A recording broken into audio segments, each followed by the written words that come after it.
हमारे साथ जुड़ गए हैं नेता प्रतिपक्ष उमंग सिंघार, एक्सक्लूसिव विस्तार न्यूज पर। उमंग सिंघार जी, बहुत स्वागत आपका विस्तार न्यूज पर। और पहला सवाल यही है उमंग सिंघार जी कि एक बहुत बड़ी जिम्मेदारी के साथ आपको अब नेतृत्व करना है राज्यसभा की तीसरी सीट को मीनाक्षी नटराजन को जिताने के लिए। इस जिम्मेदारी को किस तरह से आप देख रहे हैं, कैसे इसको पूरा करेंगे आप? जी देखिए, पार्टी जो भी जवाबदारी देती है, हर पार्टी का हर कार्यकर्ता हो, चाहे विधायक हो, चाहे नेता हो, चाहे मैं हूँ, उसको जवाबदारी से हम लोग निभाते हैं और निश्चित तौर से पूरी जवाबदारी के साथ इस चुनाव को हम परिणाम पे ले आएंगे।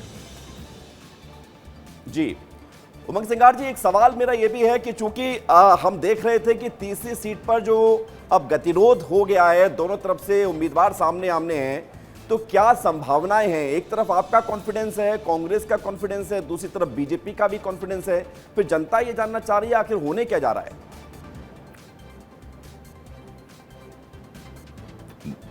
देखिए, जनता सब समझ रही है। भारतीय जनता पार्टी को पता है कि हमारे पास बहुमत नहीं है तीसरी सीट का, फिर भी चुनाव लड़ा रही है। क्यों लड़ा रही? क्या प्रलोभन पे विधायकों को खरीदने के लिए, जैसे पूर्व में सरकार उन्होंने किस प्रकार से खरीद के गिराई, क्या उस आधार पे? तो इस देश के अंदर, हर राज्य के अंदर भारतीय जनता पार्टी किस प्रकार से काम कर रही है, किस प्रकार से प्रलोभन दे के खरीदती है। तो मैं समझता हूँ कि विधायक इस बात को गंभीरता से समझते हैं और इसी कारण आप देख रहे हैं कि आज भी नामांकन भरा मीनाक्षी नटराजन का, तो बिल्कुल सब में एकजुटता थी, चेहरे पे खुशी थी। हाँ। तो ये एकजुटता का परिचय है जो मैं समझता हूँ कि ये सीट कांग्रेस को ही मिलेगी, ये मैं आपको कहना चाहता हूँ। जी नहीं, निश्चित तौर पर उमंग सिंघार जी, जिम्मेदारी भी है और एकजुटता का परिचय भी दिया, लेकिन क्या कहीं कोई ऐसी स्थिति है जहां पर हमें अपने कांग्रेस के विधायकों को एकजुट करके रखना है? ये कहीं दिमाग में है, कहीं ले जाया जा सकता है किसी दूसरे राज्य में या शहर में विधायकों को? देखिए, मैं कोई भी पार्टी हो, अपने विधायकों को पार्टी के आदेश के अनुसार सबको एकजुट रखने की रखती है।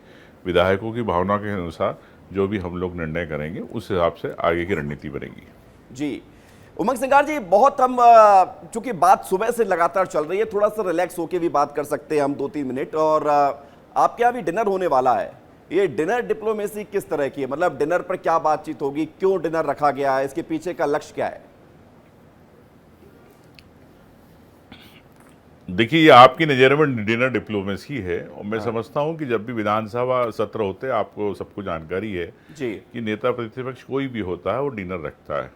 उसी परंपरा को अनुसार चूंकि चुनाव है, विधानसभा संबंधित है, तो इसलिए एक डिनर रखा गया। तो इसको अलग से नहीं सोचना चाहिए कि कोई डिनर डिप्लोमेसी, जो रणनीति बनना थी बन चुकी है, उस रणनीति पर अब काम कर रहे हैं। अब खाना खिलाना ये तो एक शिष्टाचार है, सामान्यता चल रहा है। खाने पर जब चर्चा होती है उमंग सिंघार जी, तो वो चर्चा की बड़ी खास हो जाती है।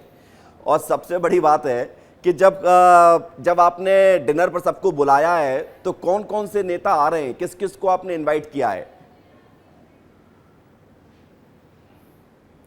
अब पार्टी के जो भी वरिष्ठ है सभी को आमंत्रित किया है, जो लोग बाकी विधायक हैं उनको सभी को आमंत्रित किया है। जी अच्छा, एक सवाल ये है उमंग सिंघार जी कि भावनात्मक चुनाव होने जा रहा है, मन की अंतरात्मा की आवाज पर चुनाव होने जा रहा है। हम देख रहे थे सुबह से बीजेपी के नेता कह रहे थे कि ये चुनाव होगा अंतरात्मा पर, संख्या बल पर तो नहीं होगा, अंतरात्मा पर होगा। तो आप अपने कैसे विधायकों को समझाएंगे कि उनकी अंतरात्मा पार्टी की नीति रीति से जुड़ी रहे?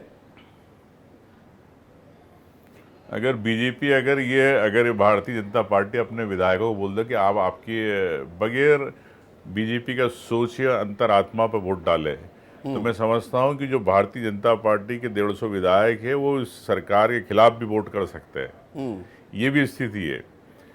दबाव बना के संगठन से बीजेपी, मुझे मालूम है जितने विधायक है कितने परेशान है इस भारतीय जनता पार्टी में। हाँ। मैं नेता प्रतिपक्ष, कई लोग मेरे संपर्क में रहते हैं, कई लोग मुझसे बात करते हैं। विधायक मैं तो पहले ही कह चुका हूँ, दिन में कह चुका हूँ, कई विधायक मेरे संपर्क में भारतीय जनता पार्टी के। तो आप अपने विधायकों को तो संभाल कर रख ही रहे हैं, लेकिन सवाल ये है नेता प्रतिपक्ष जी कि जिम्मेदारी बहुत बड़ी है आपके ऊपर, और भाजपा का जो विश्वास है, बॉडी लैंग्वेज है, आपका भी विश्वास कम नहीं है, हम ये नहीं कह रहे हैं, लेकिन भाजपा बड़ी खुश है, और जिस तरह से सीएम ने कहा कि हम इस चुनाव को जीतेंगे, कहां जाएगी सीट, तो ये विश्वास क्या दिखा रहा है फिर? कहीं ऐसा तो नहीं कि नेताओं से बात पहले ही हो गई हो बीजेपी की, कांग्रेस विधायकों से? देखिए, अब कौन किससे संवाद कर रहा है ये मुझे नहीं पता, लेकिन मुझे अपने विधायकों पर विश्वास है, पार्टी को पूरा विश्वास है। राहुल गांधी जी के जो आदेश है, जो निर्देश है, उनको हम लोग पूरी तरह इस वोट के साथ मीनाक्षी को जिता के पूरा करेंगे, ताकि राहुल गांधी जो देश के अंदर लोकतंत्र की लड़ाई लड़ रहे हैं, 5 करोड़ 8 करोड़ के खिलाफ 5 करोड़ 8 करोड़ का ऑफर गया है, चुनाव लड़ रहे हैं, ये कांतिलाल भूरिया कह रहे हैं कांग्रेस विधायकों के पास। आपके पास कोई ऐसे फोन आए? देखिए, अब मेरे पास तो कोई सवाल ही नहीं कि ना मेरे पास कोई फोन आया ना किसी विधायक ने कहा। अब ये उनकी व्यक्तिगत टिप्पणी है, तो मैं इस बारे में कोई टिप्पणी करना पसंद नहीं किया। अच्छा उमंग सिंगार जी, हम पत्रकारों का काम होता है कि थोड़ा सा कयास भी लगाते हैं। अभी चर्चाएं ही चल रही हैं कि आप विधायकों को बेंगलुरु ले जाएंगे या फिर हैदराबाद ले जाएंगे या शिमला ले जाएंगे। तो गर्मी का मौसम है, शिमला ले जाएंगे या फिर बेंगलुरु ले जाएंगे या हैदराबाद ले जाएंगे? कहां संभावनाएं जा रहा है? देखिए, सब अभी विधायकोों की भावना पे निर्भर है। मैंने आपको कहा है कि जहां जिसको जाना है, जिसको नहीं जाना है, उस हिसाब से पार्टी तय करेगी। जी, लेकिन एक अग्नि परीक्षा भी, बस मैं 1 मिनट और आपसे लूंगा। एक अग्नि परीक्षा भी 2020 में भी इस तरह की परिस्थितियां थी, आपको बहुत अच्छे से पता है, मुझे उसके बारे में ज्यादा नहीं बताना है, लेकिन उस समय भी कोशिश की गई थी, लेकिन कोशिश असफल हुई कांग्रेस की, और कांग्रेस के विधायक चले गए, सरकार गिर गई। अब हम ये समझना चाहते हैं कि अभी आप क्या ऐसा तार लेकर आए हैं कि सभी मोतियों को एक धागे में पिरो कर रख रहे हैं? ऐसा क्या है जिसके चलिए आप ये कह सकते हैं कि विधायक नहीं जाएंगे?